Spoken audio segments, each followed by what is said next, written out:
Back in the 1950s, most people aren't aware of it, but there was a scientific storm in America all through the late 50s about this thing out there in space, because the astronomers were all watching it, and that was back when they weren't afraid to talk about it. It was in the science magazines. I mean, I had a subscription to, like, Popular Science, and hell, it was on the front cover of the magazine one day in, like, 1961. And I was really excited when I saw it, because here's this giant red planet on the horizon of the California coast, and a humongous tidal wave coming in towards the coast, and having grew up in the mountains of the Sierras, and this thing in the magazine, it said this tidal wave coming in was going to be at least 3 miles high, and I went in and showed it to everybody in the house, and they laughed, and they said, look, it says right here, there's nothing to worry about. It won't be here for another 50 years. Hey, guess what? That 50 years has came and gone, and this baby's out there in the sky. They've been watching it. I watched it, and I can tell you, this thing has got so much trash coming around it. You know how we live in a solar system? We've got 9 planets and a big sun. This thing has got 7 planets and its own sun.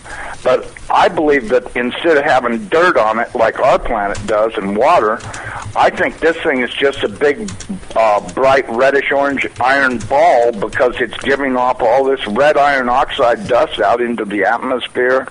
When we thought at first it was just a teeny little red speck of fuzzy red dust in the distance, but over the years as it went by and we watched it, it got bigger and bigger and bigger.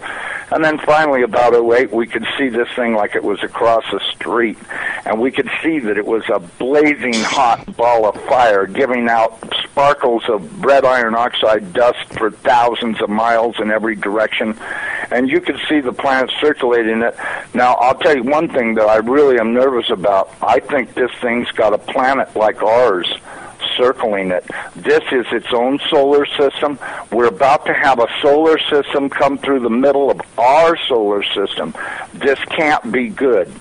But unfortunately, it looks as though that's what's going to happen. Hopefully nothing in this mess will hit us, even though it does say it will in the Bible, at leastwise it does in my Bible. It says we can expect all kinds of problems. We were looking at asteroids. Right close to this thing, there's asteroids that are floating around right near the, that are orbiting the main sun itself. These things appear to be about 500 miles across, and as you go back into the tail, you get into meteorites that go back for millions of miles in the tail. This thing looks like a giant red teardrop-shaped dust cloud, and you can see once if you're able to see it up close like we did, you can see every speck out there. I guarantee you, there's trillions of meteorites following this thing. Now, these CIA people that I know say that we're not going to be that close to it when it goes past us.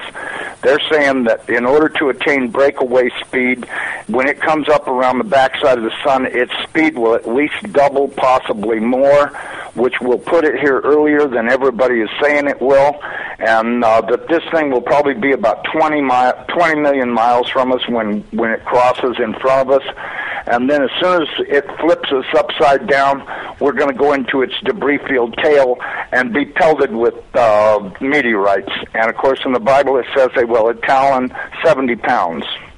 So if you've got 70-pound meteorites falling like hail, and I can guarantee you they will be falling like hail because there are that many in the tail of this thing. This thing has got a tail loaded with trash. I mean, it's incredible the amount of stuff that's in this thing's tail, and we're going to go right through that tail, and if it doesn't beat everything on the surface of the ground into a flat putty, I don't know what it'll take.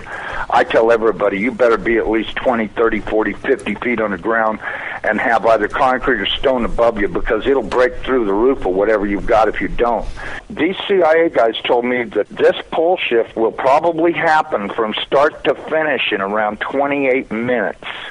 That doesn't give you a lot of warning. When you see that thing out there in the sky, you're going to have to run as fast as you can to your underground facility, because this is going to happen so fast. Now, see, here's another thing nobody's talking about. You've got this giant iron planet that they say is 47,000 miles across, getting ready to come up past us, And when it starts to approach us, it's going to start and have real serious effects. So is it a planet or a failed star? It's not a failed star. I saw this thing up close. It did not look like a failed star. It looked just like our sun. Right. Okay. Would you call our sun a failed star? No. Okay. Well, you had said planet. I wasn't sure if it was like a failed star, brown dwarf, or a full sun. So it's a full sun? It looks to me like a miniature sun, just like the one we have.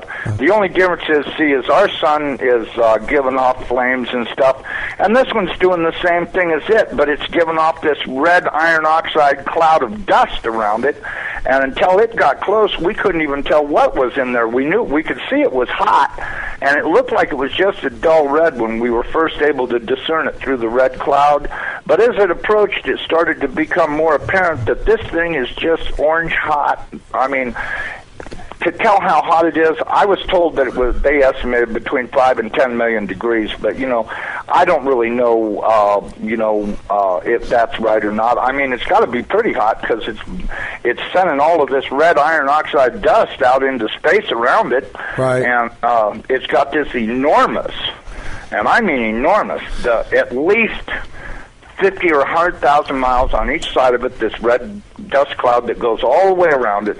I know when we were watching it, as it started to make the upward swing to approach behind our sun, it was amazing. The red dust cloud settled down. Instead of being round, it started to settle down into a V, like wings, upside-down wings. Right. And I thought, boy, I wonder if that's where the ancient Sumerians got the idea this thing had wings, because, centrifugal force is a funny thing. When it comes back up around the planet, when we see it in the sky, my guess is it's going to look like it's got wings, because centrifugal force is going to be pulling the red iron oxide dust and particles out to one side, and then as it starts to climb out and go away from us, listen, I was told that this thing's magnetic field is going to be so strong, anybody that does not have a padded lead helmet to wear will have their brain gutted for everything they ever knew, and they'll be a complete raving moron after this thing passes. They'll they won't know, they'll pee in their pants. They won't have a clue what's going on, because this thing will gut their brain. And I was reading a deal in my Bible. It says that after this happens, that nobody will care because they won't be able to remember it. Well, of course, I was told by somebody the reason that is because the electromagnetic field from this thing will be so strong, because, see, as it comes up underneath of us, it's going to start and pull us toward it. And then, just like a pair of big magnets, all of a sudden it's going to lock onto us. And when it does, it's going to be like the Jolly Green Giant kicked the earth in the ass. It's going to send a jolt 500 to 1,000 foot high. This is what I'm told. 500 to 1,000 foot high shock waves all the way around planet Earth. They'll be so bad that in a lot of areas that don't have good solid soil, it'll fluff it so badly that you'll practically be like you're standing in quicksand.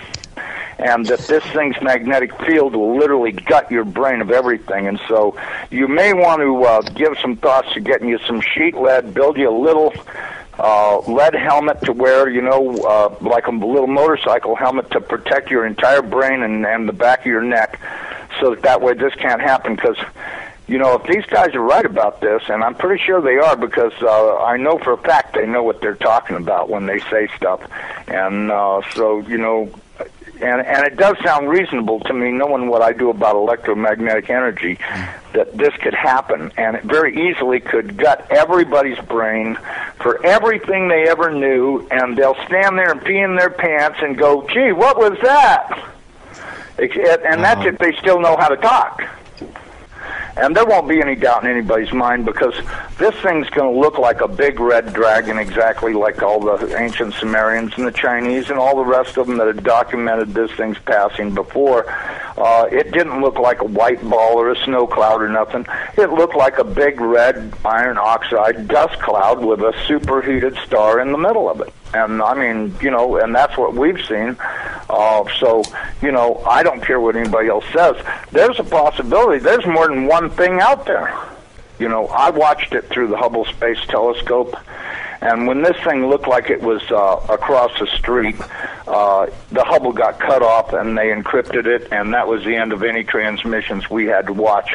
And we know that the Hubble, in order to be in the shadow of the Earth, had to be at an angle, and so that meant it was looking downward, and this thing was coming up underneath of us. And I tell you the honest to God truth, I personally think this thing is real close to us right now, but that's just my general feeling that and I'm a pretty psychic guy.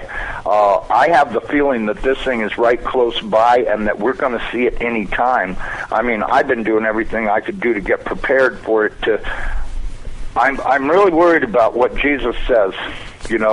When the fig tree is putting on its leaves, know that summer is near, and I'm at your door. And that worries me more than probably anything I've read in the Bible about this whole thing, the parable of the fig tree, because everything seems to be in place for this thing's arrival.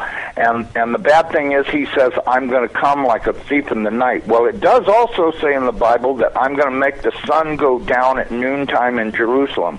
Okay, if that's the case, there's only one thing that'll make the sun go down, not hit the horizon, down, go down at noontime, and that's if the planet experiences a pole shift. Okay, I got a quick question that you could probably answer really quickly and then continue from the chat room. Wants to know if you're talking about Planet X or Elenin, and I don't think, I've never thought Elenin is Planet X. Terrell's pretty stuck on that, but I think Elenin, as a result of it, it's a comet that's been kicked in. Elenin is extinction level event. Nibiru is near. Right. Does that explain it? Yeah. Okay, because listen, they've known about this thing forever. And I mean, they've known about it forever. I mean, if I read about it in a science magazine in 1961, that tells you that, I mean, it's only 1,800 years away. How could they not be able to see it when it came around the backside of the last sun and headed this way? Right. You have to know they've been watching it, because if Carl Sagan was showing stuff that they took with their old telescopes that was billions and billions of miles away, and this thing's only 1,800 years away. Well, and by 1930 it was only 70 years away. We do estimate that this thing, let me give you a thing, maybe you can figure out your own timeline. We estimated that this thing is traveling around 3,500 miles an hour, okay? Okay. That was our estimate of its speed. Now, it has been picking up speed, and that's the reason why we think it's going to arrive early, because when it comes around the backside of the sun, it's got to double that speed in order to attain breakaway speed to leave the sun and not wind up orbiting it. It's never orbited the sun in the past that we know of, so that means that it's going to have to attain breakaway speed to head back out into space. Now, you look at the NASA videos, photos, and all this other crap those morons put on the internet. This thing is coming in. It's going to, as soon as it goes around the top of the sun, it's going to go back out into space. Right. And it's going to do this really fast. When it goes past us, it's going to go past us so fast that we'll almost have no time to get ready. That's my opinion. But, just drawing it out on paper a few times and thinking about it, and I went, if this thing picks up enough speed to make breakaway speed, then that means it's going to come past us. This thing, according to what I was told, is that this thing is approximately 47,000 miles in diameter, 4 or 5 times the size of the Earth, and it'll come past us, and we won't have a lot of warning, and we won't get to see it in the sky until it's on us. I think the NASA timeline is completely off. I think this thing's going to arrive much earlier than they say it is. I know they're saying October, but, if you look at now, I was told that the poles are not shifting at 42 miles a year. They're shifting at 42 miles a day. And the reason is because this planet is rolling over to face this thing. Now, when it goes by, it's not going to push our North Pole away. It's going to grab our southern pole with its northern pole, and it's going to be like somebody kicked this planet in the ass. That earthquake that it talks about in Revelations, when the opening of the sixth seal comes, from what I've been told, that's very accurate, because that's exactly what's going to happen. There's going to be a massive earthquake when it locks onto us. As it goes past us, we're going to follow it right upside down. The oceans are just going to be roaring from pole to pole, as you could well guess they would, because if you take a planet that's 7,000 miles across and roll it upside down in 30 minutes, you're going to have some real serious problems with wind and water. We should be preparing to expect this thing to show up any time.